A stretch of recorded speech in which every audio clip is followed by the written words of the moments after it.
What I love about wine is it's something you enjoy every day. To open a bottle, share it with my wife or with friends, it just highlights special moments.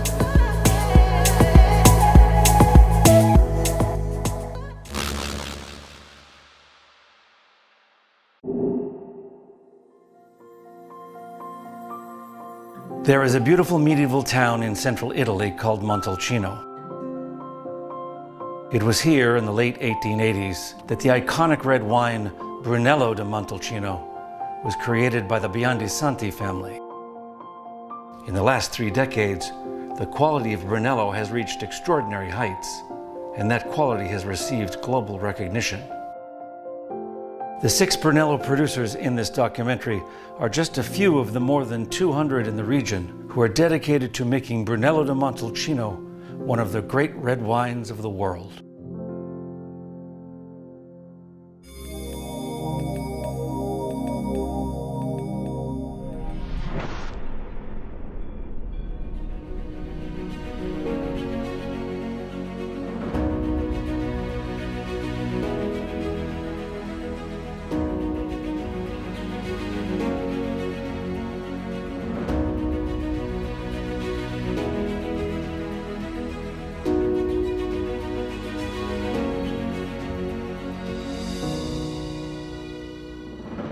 Banfi was founded 40 years ago by John and Harry Mariani, 2 American brothers specialized in importing Italian wine in US. They founded this company because they fall in love with this territory and with the wine.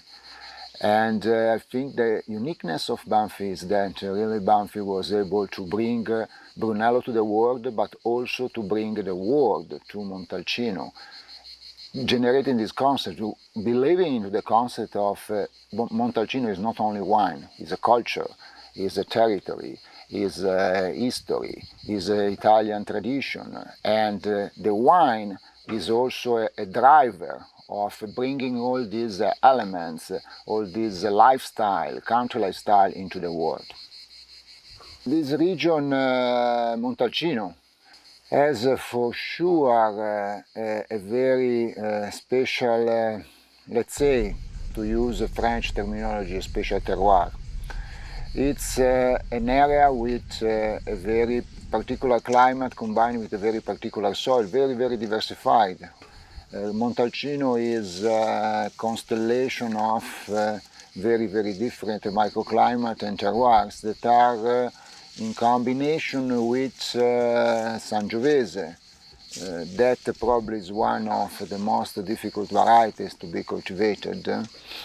Brunello evolved a lot in the last 30-40 years. Predominantly an evolution is in the vineyards because we more and more are able to understand these terroirs, the different terroirs, and to how to arrive to the perfect maturation of this very difficult grape. Sangiovese is very difficult because it's very difficult to bring all the elements of the grape to a perfect balance and harmonious maturation at the harvesting time. That is probably the main evolution that we had over this 40 years, in addition to winemaking techniques like all over in the world. I work in many different places and different business, but for the last 20 years I'm into this business and with Banfi, and I'm traveling all around the world, visiting different places, different culture, different cities for business, of course, but anytime I'm back here, I'm looking around myself and I say, thanks God, this place is very, very magic.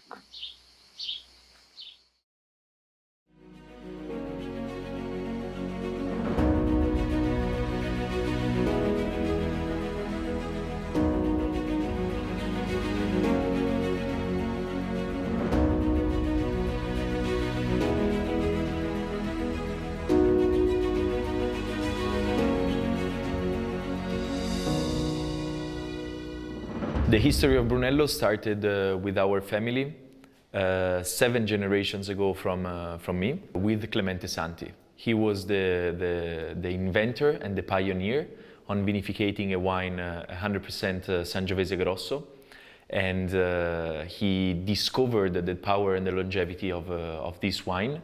And after 2 generations later, Ferruccio has been the first generation of the family who bottled the first bottle of Brunello Biondi Santi 1888 vintage. So we are using, of course, the best technology to vinificate these wines, but the vinification is still a very, the style of the wine has never changed. So the expectation on the wine is a light-bodied wine, a beautiful red ruby color, fantastic perfumes, so third-wary perfumes like roses, and then a fantastic cherry in the palate at the beginning, and an incredible structure based, of course, in acidity and tannins that makes this wine really unique. Our winery have a very long story with the Sangiovese Grosso, especially the BBS 11 clone, which is a clone that our family discovered after the phylloxera. And it is a unique clone for us because only we can use it to produce wine worldwide. And we still have the very old vineyards planted generations ago, so from my great-grandfather and great-great-grandfather. So this is the old vine from planted in 1936, and it is the oldest vine of Sangiovese Grosso BBS 11 that we have in the winery. And as you can see right next to it, there is an olive tree, and it was an old system to create a competition for the roots of the vineyard to produce quality grapes.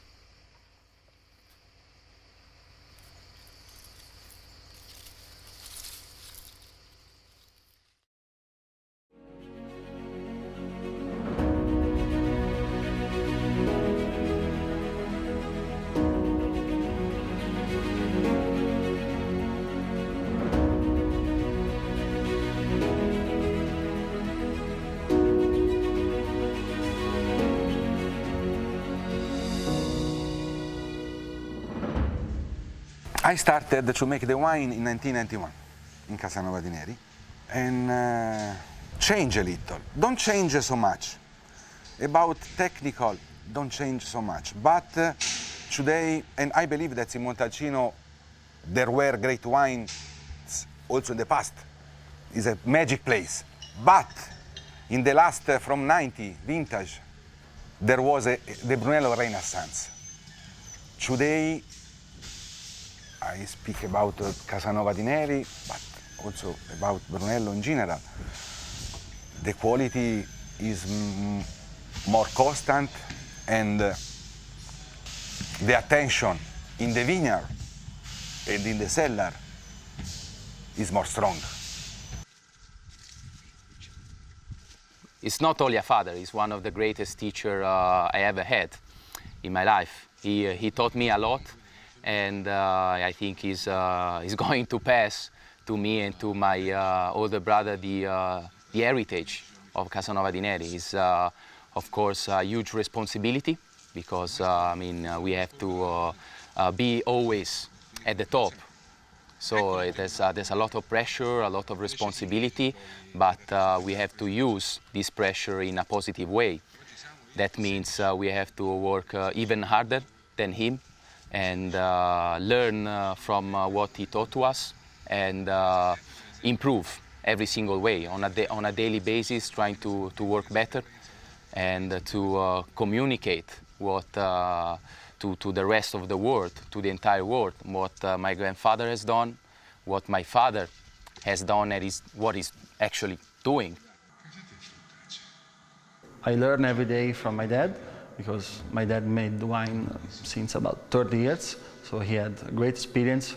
He understood before than a lot of people the potential of Montalcino, the potential of three single vineyard.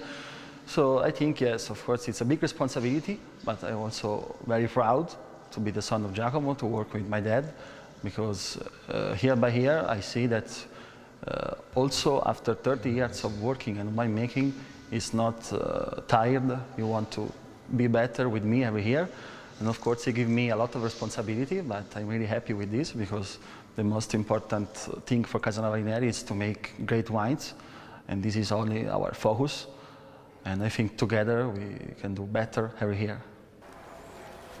When I open the window of my room at the 7 in the morning, or the 6, more often, and I looking out, and I see Montalcino, I see my vineyard, I see my land, my country. And every morning I think I am happy man.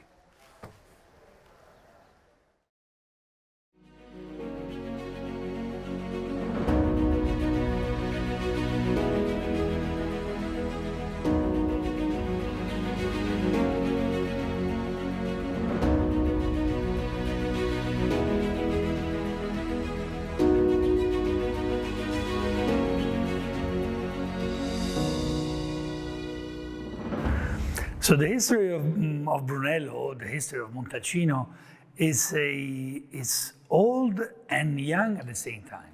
It's old because people start talking about Montalcino back in 1800. But it's actually young because it's only on the last 30 years that people started really to focus on this place and on this variety, Sangiovese, that here made it really, really special place. The identity of this place has been able to allow Sangiovese to become really good. CastelGiocondo has different soil and different expression of Sangiovese. Imagine that we start picking up the Sangiovese in the early September from the lowest part, and we end up on the upper part in the early October. We want to preserve those differences. We vinify them differently. We age them differently. Maybe we also make different techniques, different racking.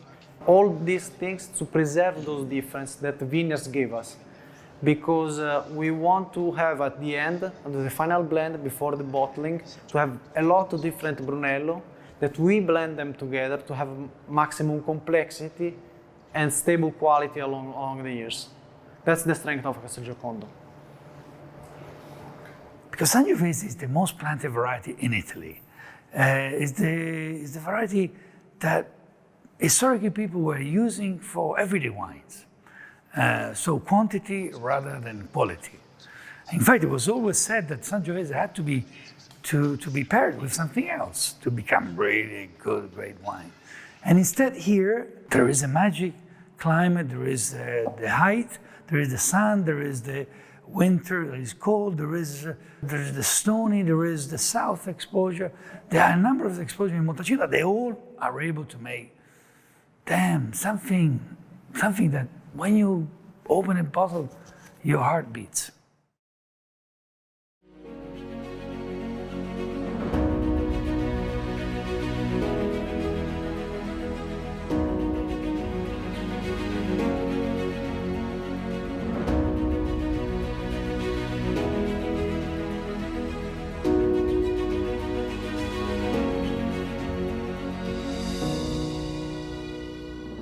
San Polino is a very special place because for a long time, and I believe till now, it's been stuck in its own time. When we arrived here, the place had been abandoned since since pre-industrial times. People hadn't been living in it since World War II.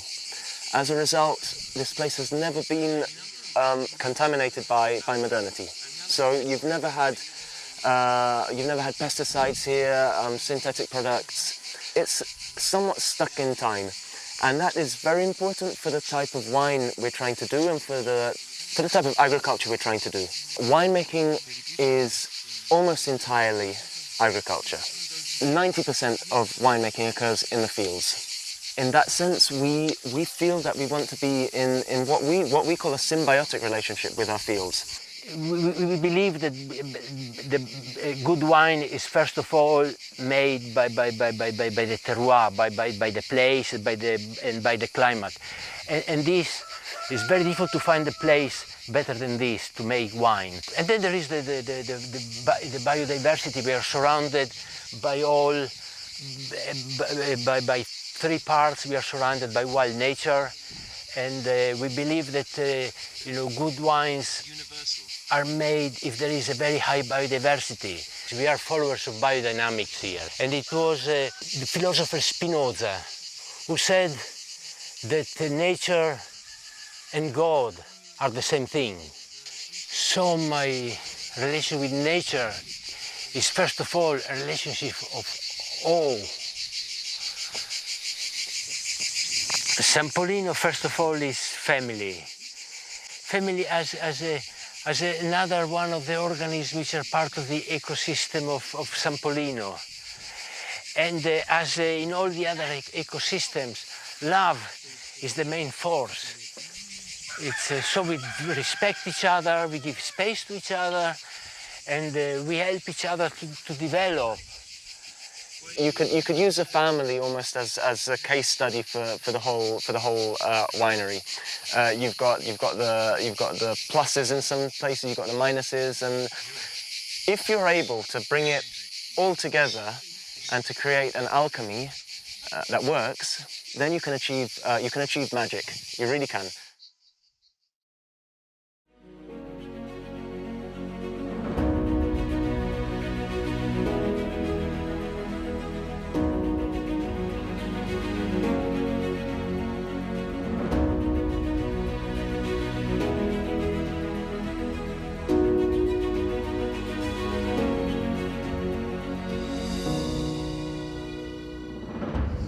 I am the owner of this land, Valdicava land in Montalcino. So my heart is in this place. And we are lucky because it's a place uncontaminated, where we have only vineyard and people that love the place, and vineyard that is has the possibility to translate the character of the place in a wine. Everyone that looked Valdicava in these last 50 years saw horses in our property. This means that animals represent the biodiversity in our Valdicava land. And I chose to introduce more horses 20 years ago using Arabian horses because they are very sensitive and also very flexible. We use them to cultivate the vineyards sometimes. We use them to fertilize some part of our vineyards. They eat everything that we produce in the property, grass, corn, and so on. And these make a real balance of our property. The future of Brunello are the new generation that will be better than us to respect the nature. They will pay attention to the balance of the place and will be able more than us to respect the place, to be natural protector of this place, and at the same time to be wonderful translator of the place in the wine. I am proud today to have a son and a daughter that continue my work, and I have the same passion and the same possibility to dream for the future of Montalcino.